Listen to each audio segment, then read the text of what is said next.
Hello friends, welcome to my YouTube channel Creative Minds. Kindly subscribe my channel and click on the bell button so that you can be notified for the same. My today's topic for discussion is section formula, which is a very important topic for class 10th. Now let's first derive what is this section formula is all about. For example, I am standing at point A. My coordinates are x1, y1. And my friend is standing at the point B, x2, y2. And there is a friend P to whom we have to reach from point A and from point B. I have to find the coordinates of point P. The ratio in which the distance between A to B is divided is m:n. जिस ratio में हमने A और B को divide किया है वो है हमारा m:n. हमें फाइंड आउट करना है कि जो कोऑर्डिनेट P है उसकी values with respect to the coordinate A x1, y1 and x2, y2 जब m, n की रेशियो में डिवाइड होते हैं तो क्या होगी. उसके लिए सबसे पहले हम क्या करेंगे, we have to draw some construction.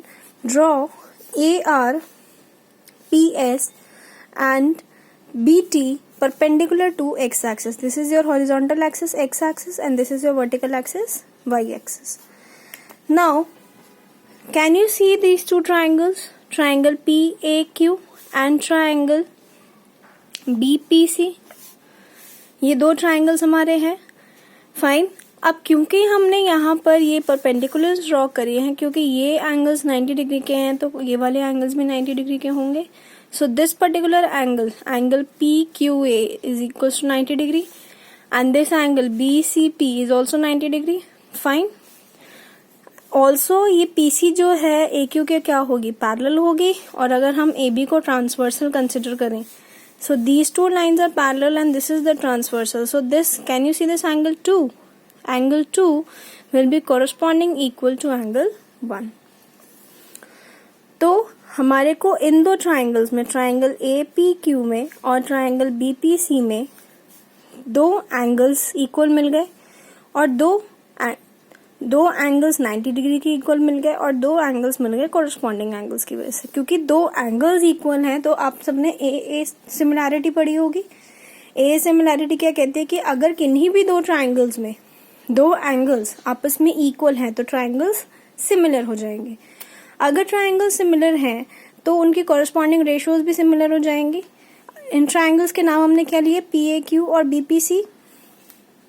तो PA BP के प्रोपोर्शनेट हो जाएगी, AQ BPC के प्रोपोर्शनेट हो जाएगी और PQ PC के प्रोपोर्शनेट हो जाएगी.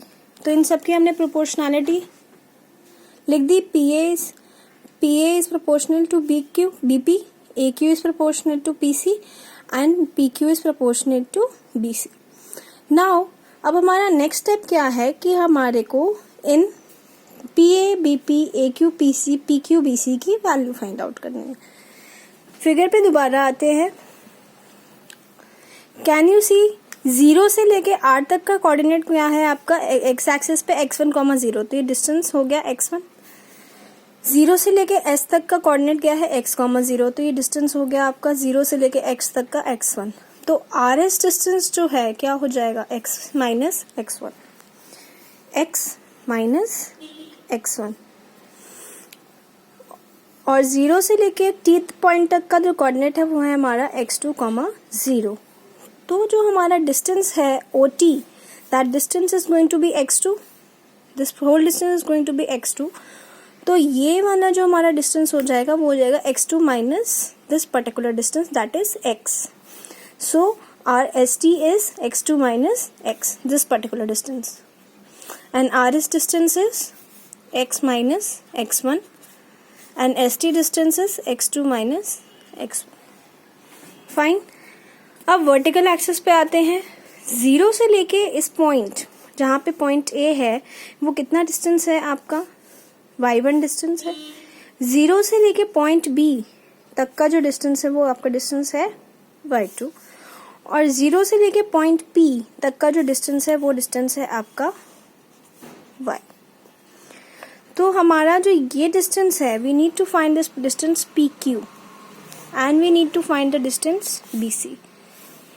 PQ कितना डिस्टेंस हो जाएगा?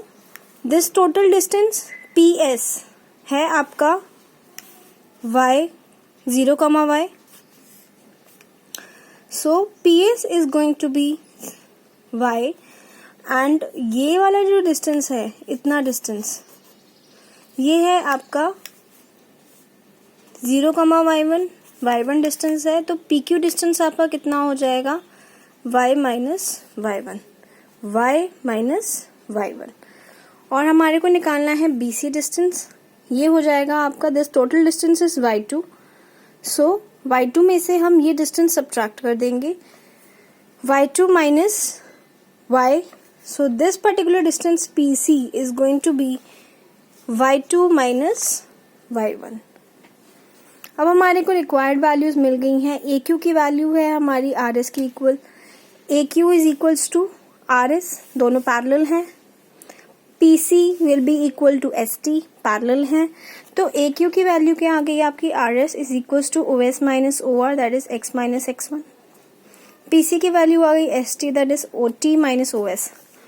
OT this is your OT minus OS, this is x2 minus x। और PQ की वैल्यू आ गई PS minus QS, that is y minus y1। BC की वैल्यू आ गई BT minus CT, that is y2 minus y। और हमारे को ये गिवन है कि P इज टू PB का जो रेशो है वो है M is to N। Again हमने कंसिडर किए BPT से जो हमने निकाले थे, PA इज टू BP का ratio is same as AQ is to PC का ratio is same as PQ is to BC का ratio. So PA is to PB is M is to N. So M is to N. AQ हमने कितना निकाला था? X minus x1। और PC कितना निकाला था हमने? x2 minus x। और PQ हमने कितना निकाला था? y minus y1। और BC निकाला था y2 माइनस y1। तो पहले हमने फर्स्ट कंसिडर किया m by n is equal to x minus x1 upon x2 minus x। Cross multiply करेंगे तो x2 माइनस x m के साथ मल्टीप्लाई हो जाएगा और x माइनस x1 n के साथ मल्टीप्लाई हो जाएगा। तो mx2 डिस्ट्रीब्यूटिव प्रॉपर्टी लगेगी, mx2 minus mx is equal to nx plus nx1, this is nx minus nx1। x की टर्म्स को एक तरफ कर देंगे, x1 x2 की टर्म्स को एक तरफ कर देंगे, तो m x2 प्लस nx1 इधर आ गया और m माइनस mx को उधर ले गए तो प्लस mx हो गया। तो यहाँ से x कॉमन लिया तो m plus n into x will be same as mx2 plus nx1। तो x की वैल्यू आएगी आपकी mx2 plus nx1 upon m plus n। Similarly हम m बाय n और y माइनस y1 को कंसिडर करेंगे, क्रॉस मल्टीप्लाई करेंगे and we will get the value for y as my2 plus ny1 upon m plus n। इसको ऐसे याद कर सकते हैं कि जो फर्स्ट रेशो आपका डिवीजन है वो है आपका m, तो उसके साथ आपका सेकंड कोऑर्डिनेट पहले आएगा और जो सेकंड रेशो है n उसके साथ आपका फर्स्ट कोऑर्डिनेट पहले आएगा। तो x और y में दोनों में सेम चीज है, my2 plus ny1 upon m plus n, mx2 plus nx1 upon m plus n। So according to the section formula the mid points are mx2 plus nx1 upon m plus n, my2 plus ny1 upon m plus n। This is the required section formula. Now let's have a look on its question. Question says find the coordinates of the point which divides the line segment joining the points 4, -3 and 8, 5 in the ratio 3:1 internally. Internally का मतलब क्या है कि आपस में ये कि suppose this is your point P, this is your point A, this is your point B. P point is x, y, A point is x1, y1 and B point is x2, y2. And A is to P का ratio है m और P is to B का ratio है n। Externally का मतलब क्या होता है कि A पॉइंट है, ये B पॉइंट है, ये P पॉइंट है। मुझे P के कोऑर्डिनेट्स निकालने हैं x, y, ए के कोऑर्डिनेट्स हैं x1, y1, बी के कोऑर्डिनेट्स हैं x2, y2।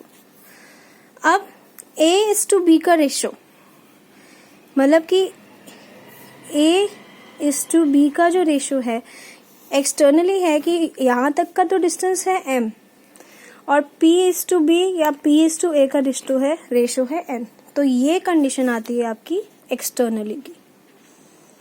एक्सटर्नली कैसे निकालते हैं वो हम नेक्स्ट वीडियो में कंसिडर करेंगे, पहले हम इसका क्वेश्चन सॉल्व करते हैं। m इज टू n आपको गिवन है 3 इज टू n, तो आपने m क्या ले लिया 3, n क्या ले लिया 1, x2 y2 हमने ले लिया 8, 5 और x1 y1 हमने ले लिया 4, -3।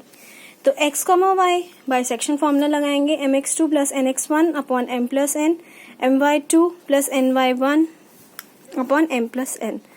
वैल्यूज पुट कर देंगे, x2 है हमारा 8, m है 3, n है 1, x1 है 4, m plus n is 3 plus 1, my1 m है 3, y2 है आपका 5, n है आपका 1 और y1 है आपका -3।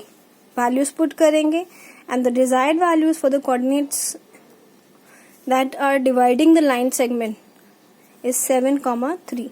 24/4 आया, 5 - 3/4 आया, 28 को 4 से डिवाइड किया 7 आया और 12 को 4 से डिवाइड किया 3 आया। So this is our required coordinates.